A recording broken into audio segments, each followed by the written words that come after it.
Good morning, class 7. Today we start English grammar with chapter 9, that is preposition. Okay, what are preposition? The use of preposition is extremely difficult to learn. In many cases there are no rules. It is largely a matter of conventions, a matter of items.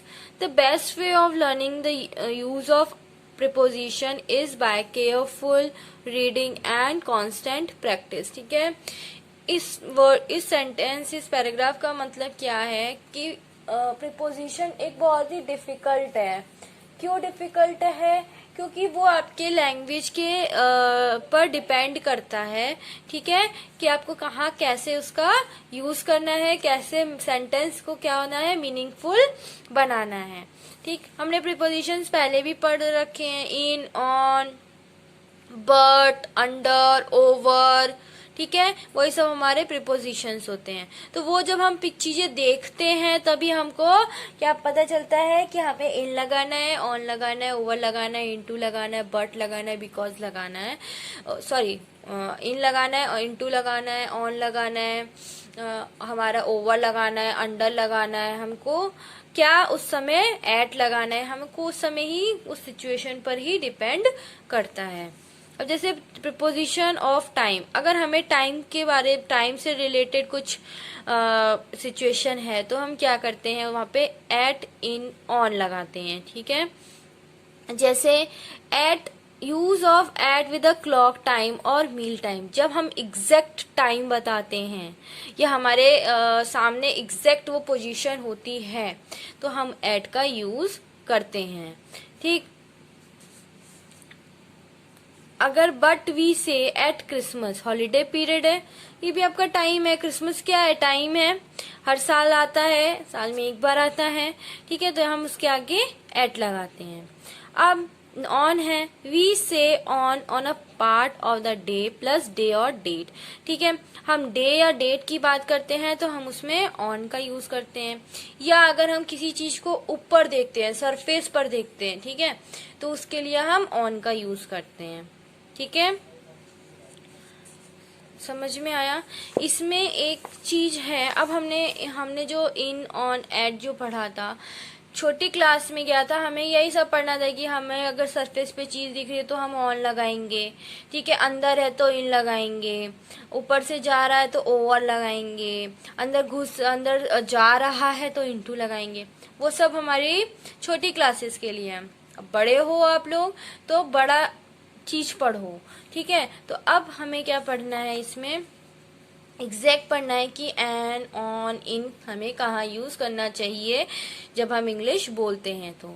ठीक है, अब हम next पढ़ते हैं, remember how to use since and for in the perfect tense. अब हमें since और for का यूज करना है कि हम सिंस कहाँ लगाते हैं और हम फॉर कहाँ लगाते हैं. ये टेंसेस में मैंने आपको पढ़ाया था कि हम सिंस और फॉर किसके लिए यूज करते हैं, परफेक्ट कॉन्टिन्यूअस टेंस के लिए हम क्या यूज करते हैं, चाहे वो पास्ट हो, प्रेजेंट हो या फ्यूचर हो, परफेक्ट कॉन्टिन्यूअस टेंस में सिंस और फॉर का यूज किया जाता है. Since is used with the point of time, it mean starting from that time point. ठीक है, तो सिंस क्या बात करता है, एक पर्टिकुलर टाइम पीरियड की बात करता है. फॉर एग्जाम्पल यहाँ पे दिया जैसे 8 o'clock, 16 March, last week, 2012, my childhood. तो एक टाइम ऑफ पीरियड की बात कर रहा है ना, इसलिए हम उसके आगे सिंस लगाते हैं. For is use with the period of time. ठीक है, that is length of the time till now. ये क्या बात करता है, लेंथ की बात करता है. जैसे फॉर 4 hours, 4 घंटे से वो चीज चल रही है. ठीक है, हमें नहीं पता कब शुरू हुई और कब खत्म होगी. ठीक, सेवरल डेज, बहुत दिन बीत गए, हमें नहीं पता कि कितने दिन और अभी चलना है. ये तो उसके आगे हम फॉर का यूज करते हैं. अब प्रीपोजिशन ऑफ प्लेस में इन, ऑन एंड एट आता है. अब जैसे पोजीशन की बात करते हैं तो अगर हमने at position point in space, there's an old women at the gate. मैंने बताया ना, गेट के सामने, ठीक सामने एक औरत खड़ी है तो हमने at the door.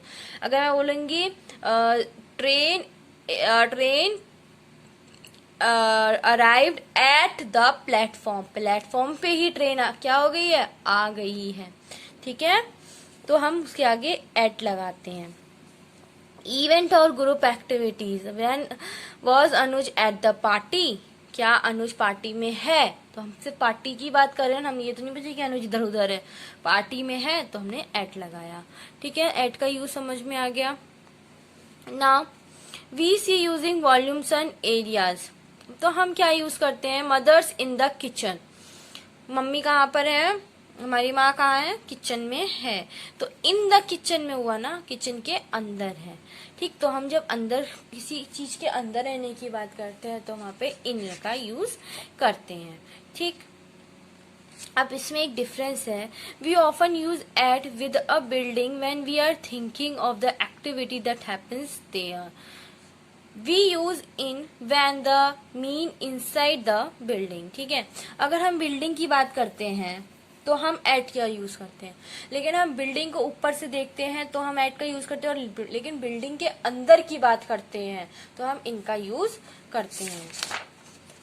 Okay, now हम ऑन की बात करते हैं, तो अगर हम ऑन की बात करते हैं तो ऑन में क्या होता है, हम किसी चीज के सरफेस की बात करते हैं, जैसे table is on the floor, table किसके ऊपर रखा है, फ्लोर के ऊपर रखा है। ठीक है, फ्लोर के अंदर तो घुस नहीं सकता तो हम इन तो लगा ही नहीं सकते हैं।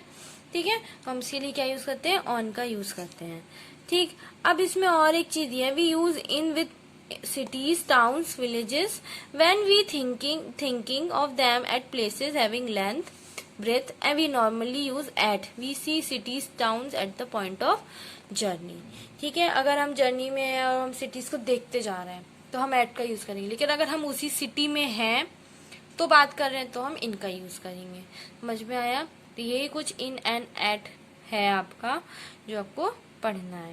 ओके, समझ में आया।